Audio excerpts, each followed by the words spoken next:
یہ لوگوں کو غلط فہمی ہے کہ اگر میاں بیوی کا طلاق ہوتا ہے اور اگر وہ پھر سے شادی کرنا چاہتے ہیں، یہ غلط فہمی ہے لوگوں کی کہ اس کو تیسرے سے شادی کرنا فرض ہے۔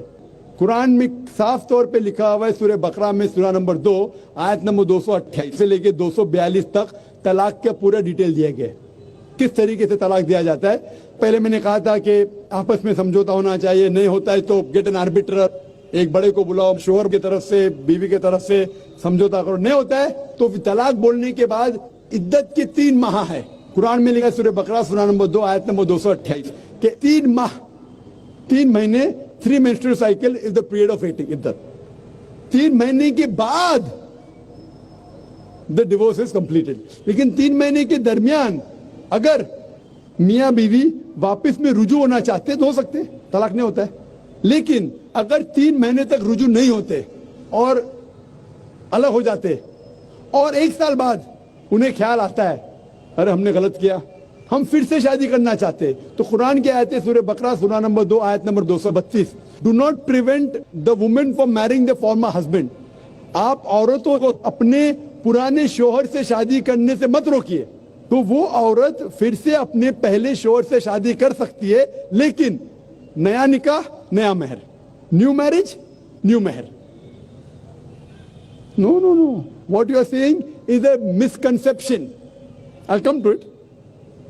لوگ سمجھتے حلالہ کی ضرورت ہے، حلالہ جیسی کوئی چیز قرآن میں ہے نہیں، میں اس کے اوپر آؤں گا، لیکن پھر سے شادی کرنے کے بعد پھر سے ان لوگ زندگی بسر کرتے ہیں، 3-4 سال بعد پھر سے کچھ نا اتفاقی ہوتی ہے، پھر سے طلاق، وہی طریقے سے سمجھوتا کرو، بڑے کو لے کے آؤ، طلاق بولو، 3 ماہ رکو، پھر جاؤ، پھر سے 2 سال بعد یاد آتا ہے نہیں واپس سے رہیں گے، پھر سے شادی کر سکتے، پھر نکاح، پھر مہر، پھر سے جھگڑا ہوتا ہے، پھر تیسری بار اگر طلاق ہوتا ہے تو اللہ تعالیٰ فرماتے سورہ بقرہ سورہ نمبر 2 آیت نمبر 230 میں کہتے کہ تیسری بار اگر طلاق دیں گے تو فائنل، اس کے بعد آپ پھر سے میاں بیوی نہیں بن، جب تک آپ 3rd کو نہیں میری کرے۔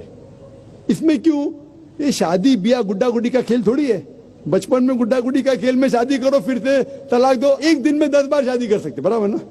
یہ زندگی گڈا گڈی کا کھیل تھوڑی ہے، 3 مہینے لگتا ہے طلاق کے لیے، اتنا ٹائم لگتا ہے، پرائیویٹ میٹنگ، پھر بڑے لوگ سے میٹنگ، پھر 3 ماہ، پھر جڑو پیار سے، ایک دوسرے پہ کیچڑ مت اچھالو، پھر شادی کرو۔ میں نے میری زندگی میں کس کو بھی نہیں دیکھا جو صحیح طریقے سے تیسری بار طلاق ہوا، میں دیکھا نہیں ابھی تک، 1 بار ہوا دیکھا ہوگا، 2 بار، تیسری بار تو دیکھا ہی نہیں میں۔ یہ اگر آپ گڈا گڈی کا کھیل کرتے تو پھر 1 بار آپ نے ریجیکٹ کیا، 2 بار ریجیکٹ کیا، 3rd بار فائنل، پھر آپ دوسرے سے شادی کرو۔ آپ پلان نہیں کر سکتے، آپ دوسرے سے شادی کرو اور رو، اور پھر پتا لگا آپ کو میں پہلے شوہر سے ناراض تھی، صرف دن میں 6 گھنٹہ دیتے تھے، یہ نیا شوہر تو 2 گھنٹہ دیتا ہے، تو پہلا والا اچھا، ڈال آٹے کا بھاؤ معلوم پڑے گا۔ میری ماں مجھ سے کہتی تھی مارکیٹ جائیں گے تو ڈال آٹے کا بھاؤ، ڈال اور آٹے کا بھاؤ، آپ سمجھے نا؟ تو ہو سکتا ہے کیا معلوم پڑا میں میرے شوہر سے جھگڑا کرتی تھی، وہ بیوی کہیں گی، معلوم پڑا کہ نیا شوہر تو پرانے والے سے بدتر ہے، آپ سمجھ رہے نا؟ اور پھر اگر نئے والے سے ڈیورس ہوا، سیم طریقہ، آپس میں سمجھوتا، پلاننگ نہیں۔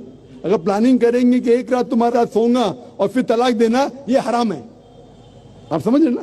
یہ کچھ لوگ کرتے ہیں، میں جانتا ہوں مسلم معاشرے میں وہ حرام کرتے، پلاننگ کرنا، تمہارا شوہر بنوں گا، 1 رات بعد طلاق دوں گا، پھر تم شوہر شادی کرنا، یہ حرام ہے۔ کچھ لوگ کرتے ہیں، غلط کرتے، قرآن میں ایسا نہیں لکھتے۔ تو اگر تیسری بار طلاق کے بعد یا پہلی طلاق کے بعد بھی پہلے بار طلاق دیے، دوسرے سے شادی کیے، پھر پتہ لگا صحیح نہیں، تو واپس جا سکتے، آپ سمجھے نا؟ تو یہ جو ہے ضروری ہے 3rd پارٹی کے پاس جانا، اگر 3 بار صحیح طریقے سے طلاق ہو تو اسلام میں اتنی چھوٹ ہے ماشاءاللہ، اور اتنا صحیح مذہب ہے، it's the most practical way of life.